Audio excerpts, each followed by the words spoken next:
Welcome to the MAD podcast, where we discuss all things science and the classroom. I'm here with our very special guest, Kate Roberts, to talk all things flipped classroom and teachers in training.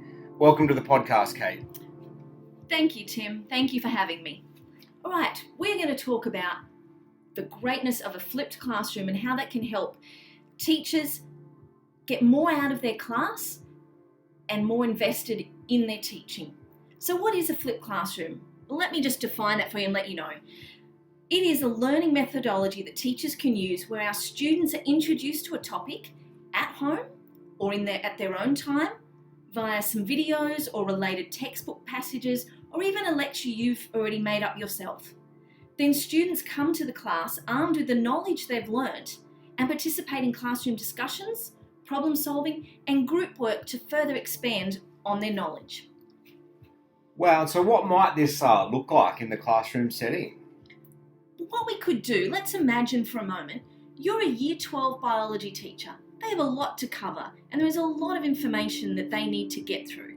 So what we could do, let's just use CRISPR, for example. They're learning that topic. So what we do, we give them some YouTube links, which you can see I put in our blog.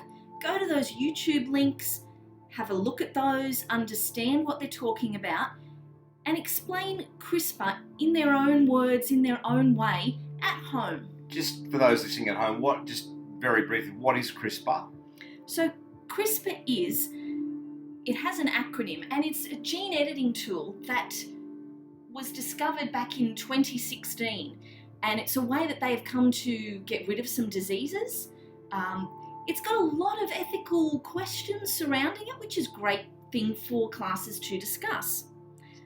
So what they would do, after they've looked at that, they would then come armed the next day with this knowledge from these YouTube links and textbook references and notes they've made themselves. They come into the class.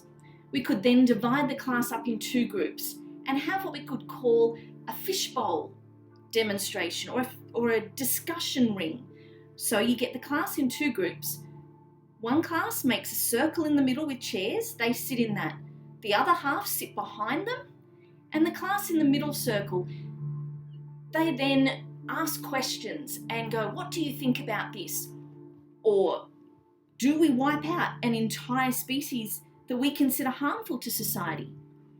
Or in relation to CRISPR as well, can we make designer babies? Is this a good idea? How do we edit the human embryos? Is it right to then say we are getting rid of humanity that we don't quite like? All questions that we can discuss in our little fishbowl.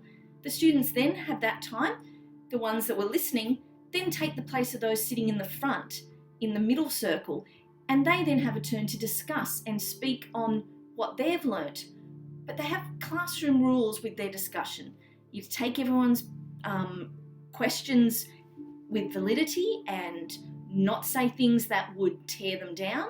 There's to be some rules around how we participate in discussion, to value everyone and the thoughts they've learned, but it really pulls out and draws out the knowledge that they've spent time at home researching and learning and looking at.